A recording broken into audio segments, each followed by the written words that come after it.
And now I would like to introduce Justine Hamilton, who's our next speaker.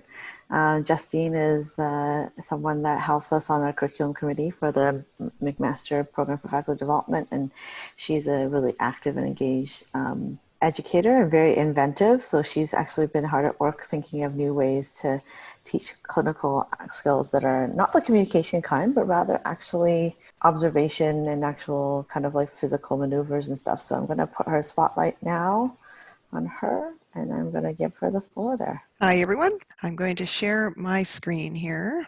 So I'm in the speech pathology program, and so we've been teaching online for 5.5 months now, and it's been quite the massive learning curve. And I'm going to share with you today two different techniques that we are using. One of them, the second one that I'll talk about, is a twist on what Dorothy was describing. We're just taking the standardized patient out of it and trying to do it in a slightly different way. But what I'm going to start with is when the students need to see what you see.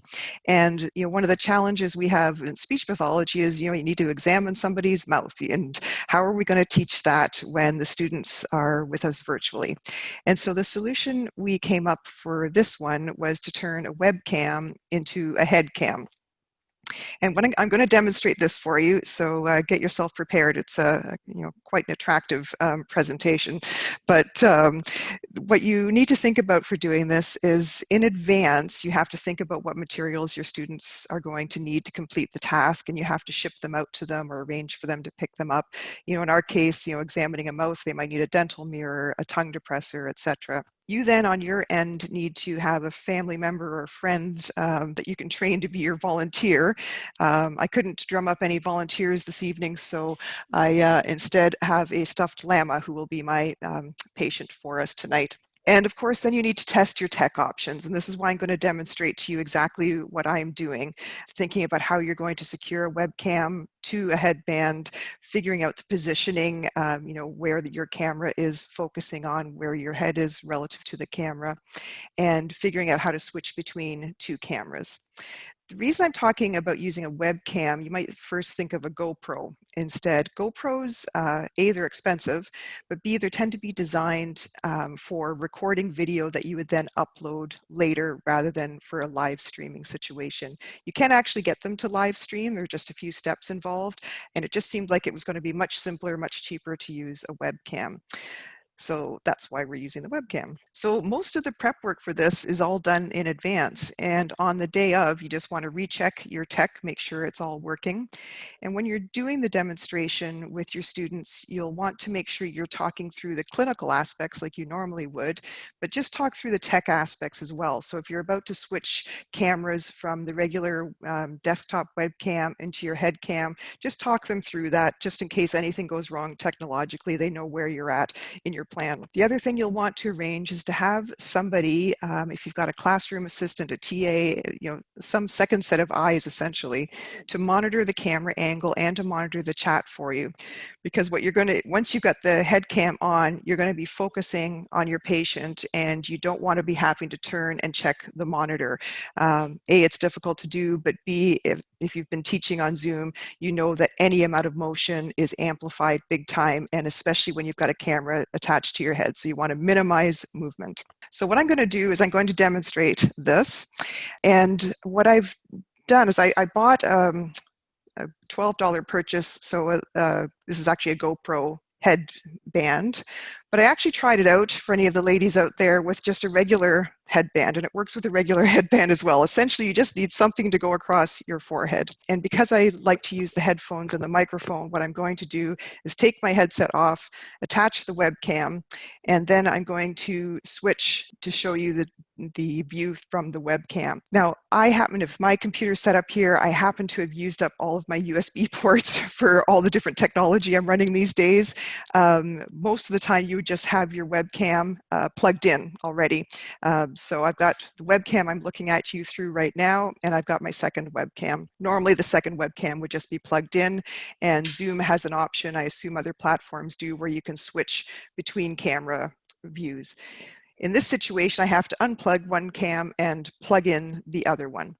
So anyway, we'll just show you how this goes. So you can see it's actually not too bad. It is, as I say, doesn't like look the best, but we'll show you how it goes. So I'm going to take my, actually I'll stop sharing so you can get a better view here. So I'm going to take my headset off and get geared up, and we'll see how this goes.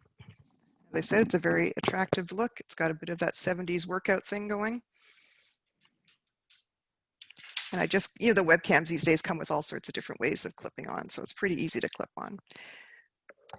Okay, so what I'm going to do now is I'm just going to unplug. Normally I'd put this on first and get it behind my headset to stay out of my face. So what I'm going to do now is I'm going to unplug the regular cam. I'm going to switch over to this camera. Okay, so I'm now letting you see through the webcam.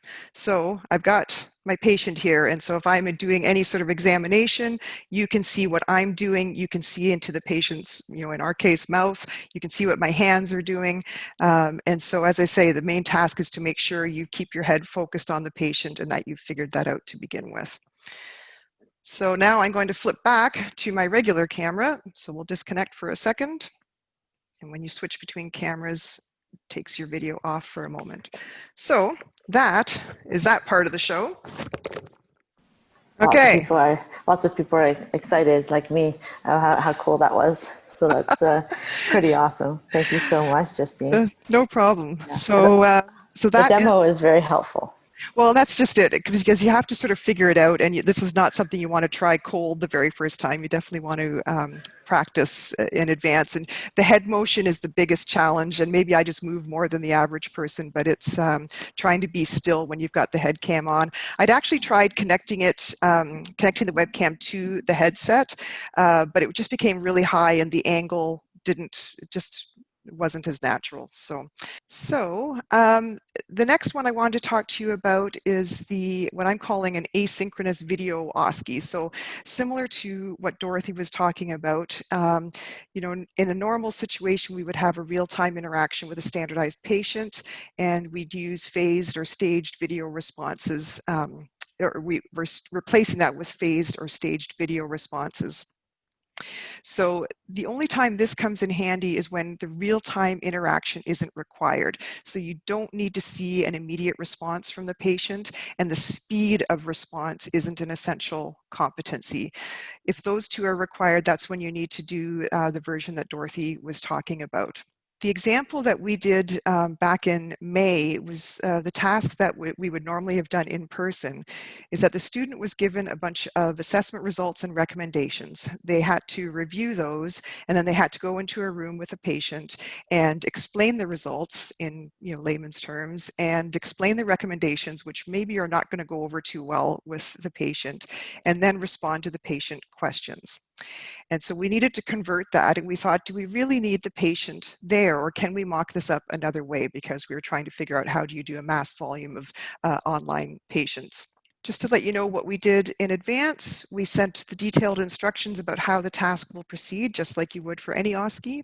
And we additionally put in what to do in case of tech problems. That's pretty much standard these days, plan for tech problems. We gave them a case. In this case, it was a typed scenario. It could also be a video. And we also included the clinical information as well as the patient's background and their demeanor, so that instead of being able to obtain that from walking in and seeing the patient's nonverbals, we gave that description to them verbally.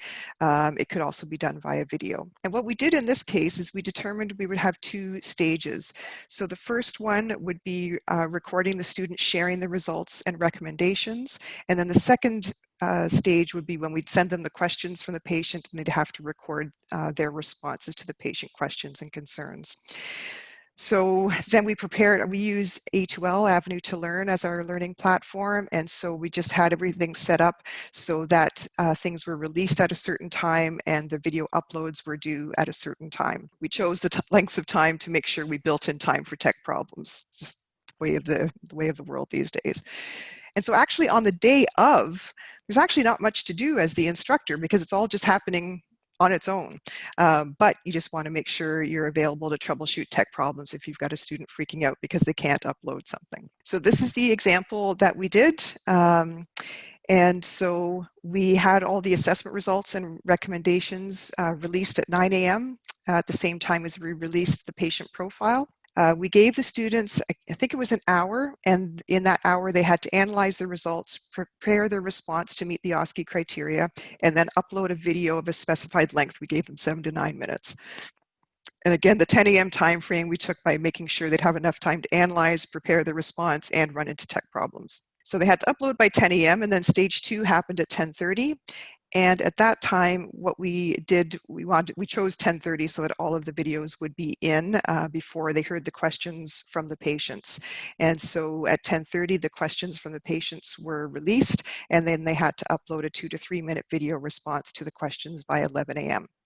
And we replicated this in the afternoon. So in the morning, the case was a woman who is married to a man with a severe brain injury who is not following their dysphagia swallowing diet recommendations. And in the afternoon, it was a parent of a child who was suspected to have autism. So the obvious disadvantages to this is something can go wrong with technology, so you just have to plan for that. You might have to ship materials to students or have them pick that up. And as I said at the beginning, if you require rapid real-time responses, it's not the right solution. But the advantage is that all the students are completing the tasks at the same time. So in a normal world, this would be going all day or multiple days long. In this way, it's all done at once. So, in the days of having to book rooms and resources, none of that's required. Students also can't share tips among themselves. So if the first student completed it and then started passing tips down to the next student, that can't happen in this. And something I learned is that recording video direct to Avenue to Learn is very quick and simple. I made the mistake the first time of just telling students to record with any device, and so they'd use their phone, their laptops, and of course they all record in high def these days, and so they ended up with massive files that were taking forever to upload.